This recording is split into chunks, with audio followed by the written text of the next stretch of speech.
থেকে অপর মুসলমানের 5টি হক রয়েছে। নাসাই শরীফের হাদিস, অন্য হাদিস শরীফের মধ্যে এসেছে 6টি হক রয়েছে। 1 নাম্বার হলো লিল মুমিনি আলাল মুমিনি সিত্তু খিসালিন, এক মুসলমান থেকে অপর মুসলমানের 6টি হক রয়েছে।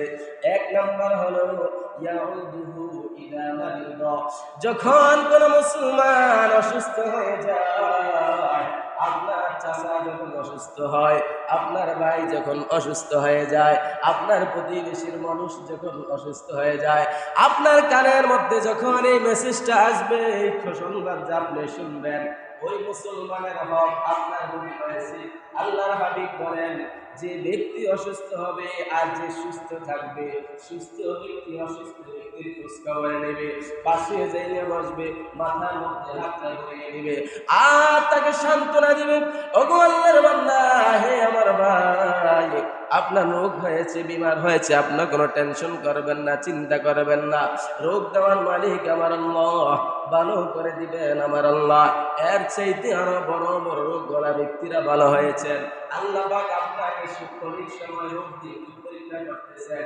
আপনি কোনো দুঃখ করবেন না, আপনার জন্য আমরা রয়েছি। এইভাবে যারা সান্ত্বনা দিবে, এটা হলো এক ব্যক্তি থেকে অপর ব্যক্তির হক। আপনি যদি সামর্থ্য থাকে তাকে বুদ্ধি দিবেন, পরামর্শ দিবেন, টাকা পয়সা দিয়ে থাকে তাকে টাকা পয়সা দিয়ে সামর্থ্য দিয়ে সাহায্য সহযোগিতা করবেন।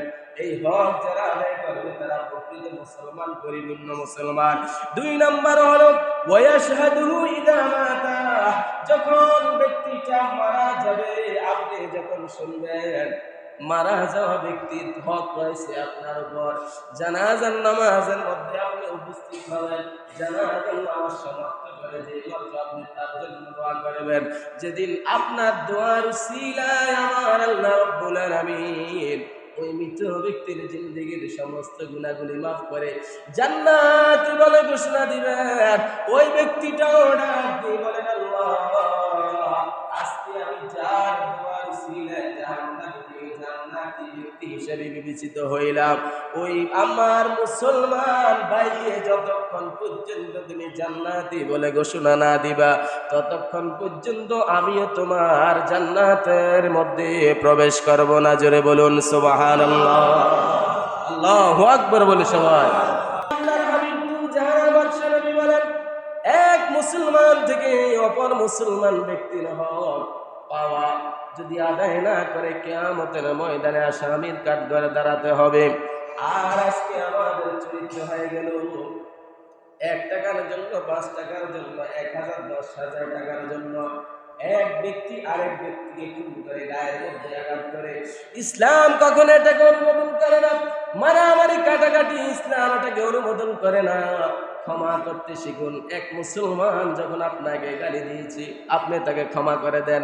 আপনি যদিও বা মুখ দিয়ে তার কথার কোনো প্রতিবাদ করেন না, আপনার প্রতিবাদ করার জন্য আমার আল্লাহ রাব্বুল আলামিন একজন ফেরেশতা আপনার পক্ষে নিয়োজিত করে দেন। ওই লোকটা যতগুলা অপরাধমূলক বাক্য আপনার সাথে ব্যবহার করবে, প্রত্যেকটা বাক্যের জবাব দেওয়ার জন্য আপনার পক্ষ থেকে আমার আল্লাহ রাব্বুল আলামিন ফেরেশতা দাঁড় করিয়ে দেন। জোরে বলুন সুবহানাল্লাহ। আর আমাদের চরিত্র হলো, কেউ আমাকে গালি দিয়েছে, আমি সঙ্গে সঙ্গে তাই গালি দিলাম। কেউ আমার গায়ের মধ্যে আঘাত করেছে, আমিও তাকে আঘাত করে দিলাম। আল্লাহর হাবিব বলেন, না না, তোমাকে গালি দিয়েছে যদি তুমি চুপ থাকতে পারো, তোমাকে আঘাত করেছে যদি তুমি চুপ থাকতে পারো, বুদ্ধিশীল হতে পারো, আল্লাহ পাক রব্বুল আলামিন এই ধৈর্যের উসিলা করে সাওয়াবাহুল জান্নাত, তোমাকে জান্নাতুল ফিরদাউস দান করে দিবেন। এমন এক জান্নাত, জান্নাতিন তাজরি মিন তাহতিহাল আনহার, যে জান্নাতের তলদেশে রয়েছে দুধের নহর, মধুর নহর, শরাবের নহর।